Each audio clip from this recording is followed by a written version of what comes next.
I now request His Excellency Kishore Chandra Deo, Honorable Minister for Tribal Welfare, Government of India, to address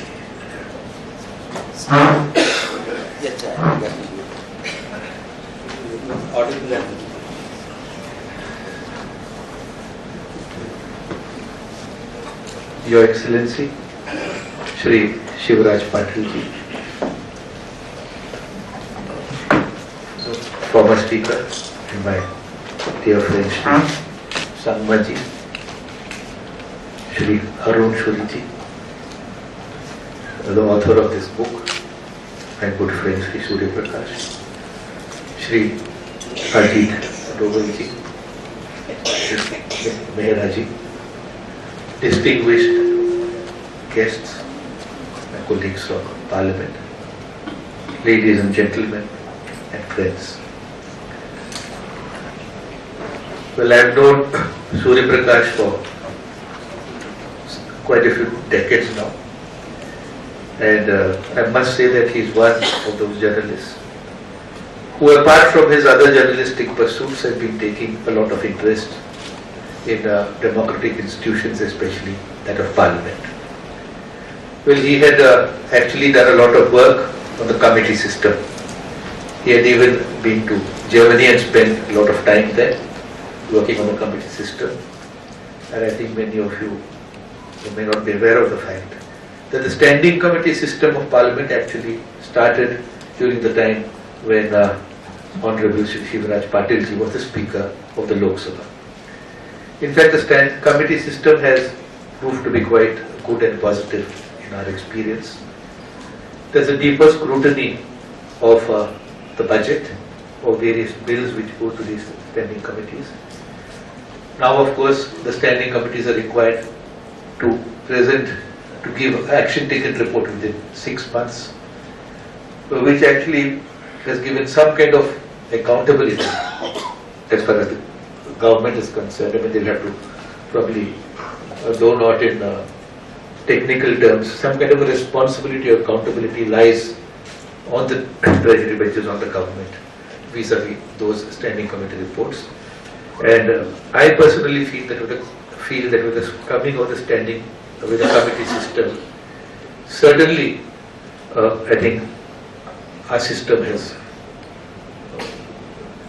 improved or gone further as far as examination of bills and various other matters are concerned, because the colleagues who are sitting here know and will appreciate the fact that in all committees, generally we work across party lines.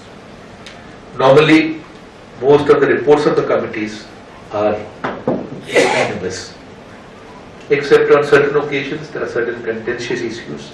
Maybe this happened on a couple of occasions, or maybe 3-4 occasions during the last 30, 40, 50 years. The committee system actually, in my view, has been very, very productive in our experience. Now, this started when the Honorable Governor was the Speaker. Likewise, the MP lads also started during his tenure. There has been a lot of controversy about the MP's local area development scheme.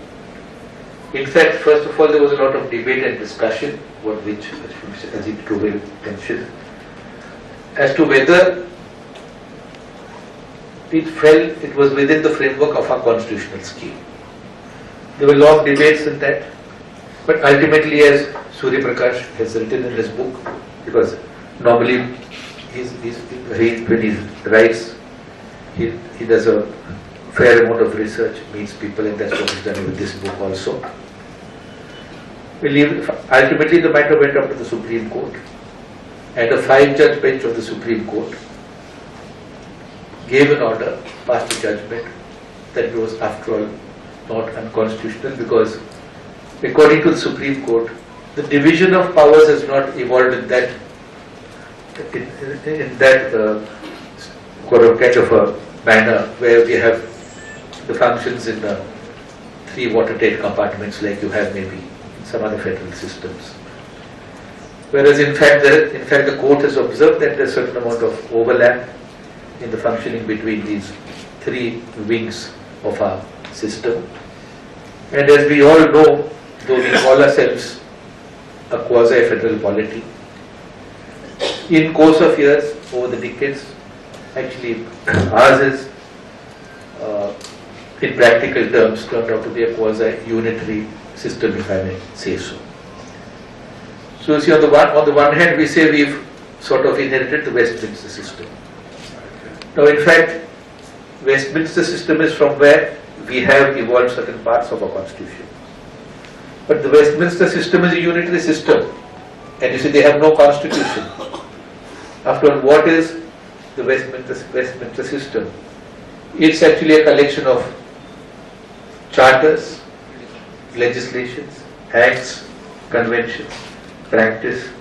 That's what makes up the British Constitution. That they have an unwritten constitution, and in such a system is Parliament, which enjoys the supremacy of Parliament is what is paramount. Whereas though we've evolved the cabinet and the cabinet system and the parliamentary system, we have division of powers. I think ours is a fine mix, our constitution, of the three wings, the executive, the judiciary, and of the legislative. It's a very fine blend. And over the last 5 or 6 decades, I think we have evolved our own practices, our own conventions. We have set new precedents. We've been able to actually react to demands that have emerged before us, and therefore we have also a number of amendments which people sometimes question and say, why have we had to have so many amendments? Fact is, in the last 30-40 years, these have been the most dynamic years. There have been most social and economic changes have been there's been a very quick pace of economic development, social development, political evolution. So our constitution has been able to adapt itself to these new challenges, and therefore these amendments have had to take place. Now, as far as the local area development is concerned, why was this necessary? I think Surya Prakash has brought it out very well in his book. But here I'd like to flag a few issues. First is about the constitutionality about it. As I've already said, there's already a view that has been taken. Secondly, after all, what is a constitution meant for? Constitution should cater to our demands, our needs, and ultimately also it should provide what our people want. Now, in our kind of a system, though basically the constitution has given us what? Given us the role to basically legislate. What is it that the people expect from us? Over the years, people also expect us some development from their people's representatives. Now, you will remember when I say when we go to our constituencies, what is the first question that journalists ask, the press people ask? You've been MP for 5 years, 10 years, 15 years, you're a minister now. What is it that you've done for the constituency? This is a question which is faced not only by us Lok Sabha members but by Rajya Sabha members also. They would ask Mr. Venkaiah Naidu, what have you done for Karnataka? You're from Andhra, what have you done for us? What I'm trying to say is there's actually been a demand from the people. People have been wanting some kind of work to be done. And I think the main reason for this is because we are still a developing country. In a country like England, normally a common man would not expect anything much from his representatives. In fact, they'll be more bothered about your debates, discussions in Parliament, about what you have said in a particular policy matter. But here they are not bothered. People in the constituencies, especially the rural areas, I don't think half of them know what you spoke in Parliament, what your views were. And I don't think any importance is given for your participation in Parliament, for the amount of study you make and what you express, the views that you express either within your party or in the House. Ultimately, it boils down to, have you visited your constituency or not? Have you done this work?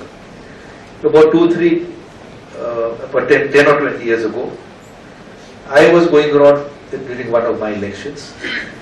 So in a particular village in my constituency, when I went to an important person, he came out of his house and he said, "Sir, last 4 times, 5 times I voted for you. This time I will not." I said, "What sin have I committed? What's the crime?" He said, "Sir, this light in front of my street lamp has not been burning. I have told so many people and you have not come here. I will not vote for you this time." Somebody says, "You see, this drainage has been clogged over here in my street. When it rains, we can't cross." But these are not functions that an MP has to perform. But fortunately or unfortunately, it's neither our media, print media, electronic media, or even the party machineries, we have not been able to educate people regarding the functions of a legislator, of a parliament. Those who know that also expect something from you. Now, the book also has these points, but there have been cases where an MP belongs to one political party, the state is ruling another political party. So there have been cases, I won't generalize it, but there have been instances where in such cases the MP, or in a case where the MLA doesn't belong to the ruling party, they have not been able to get work sanctioned in the area. And in fact, for members of parliament, there was no political space actually until the MP lads came in. So when the MP lads came,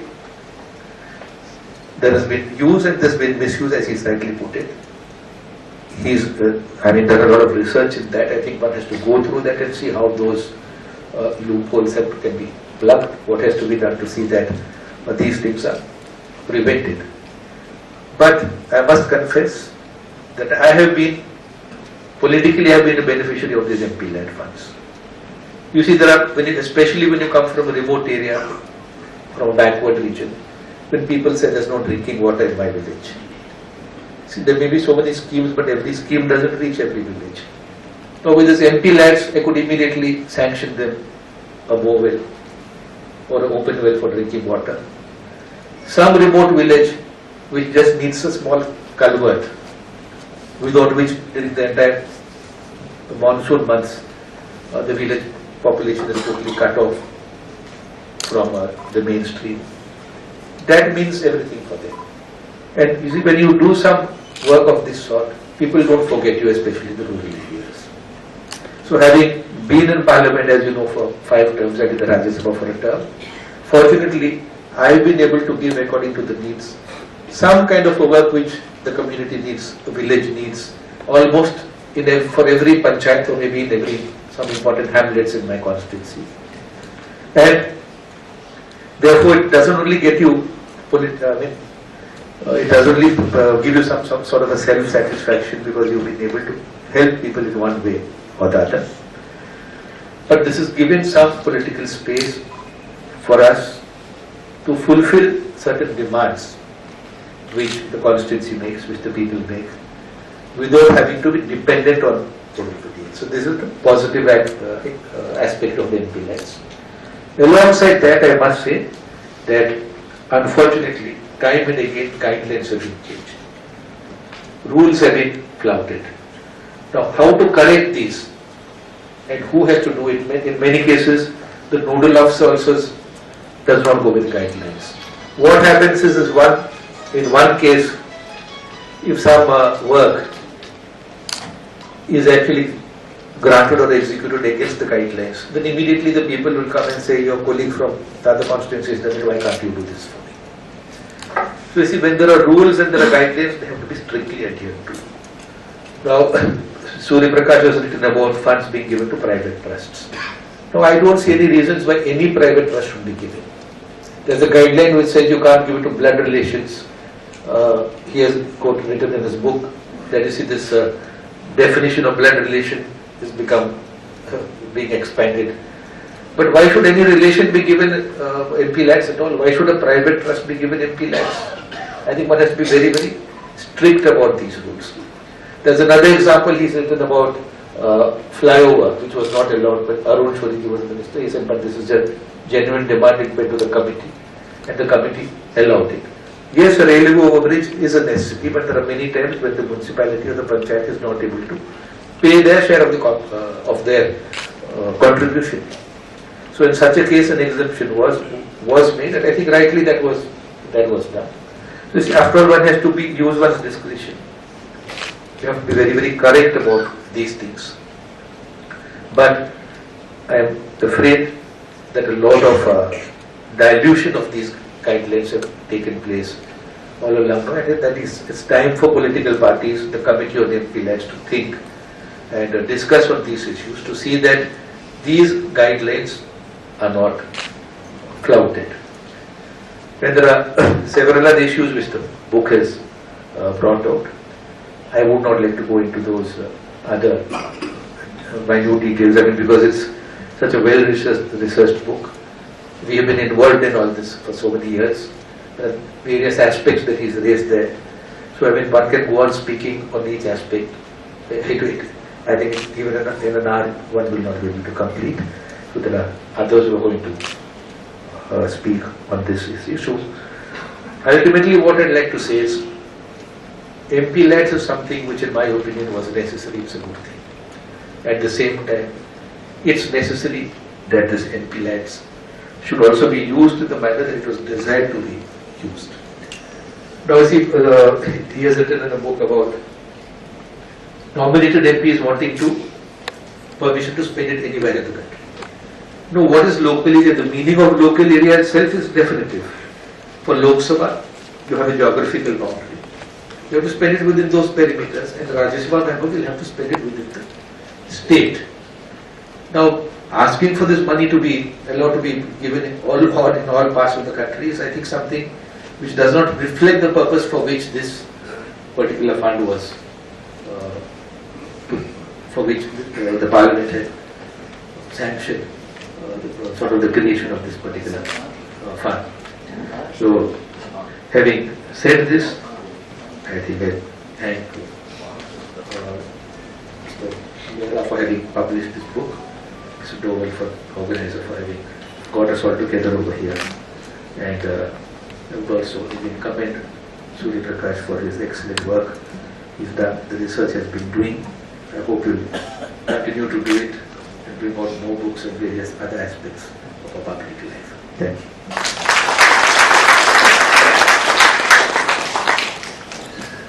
Thank you, Mr. Kishore.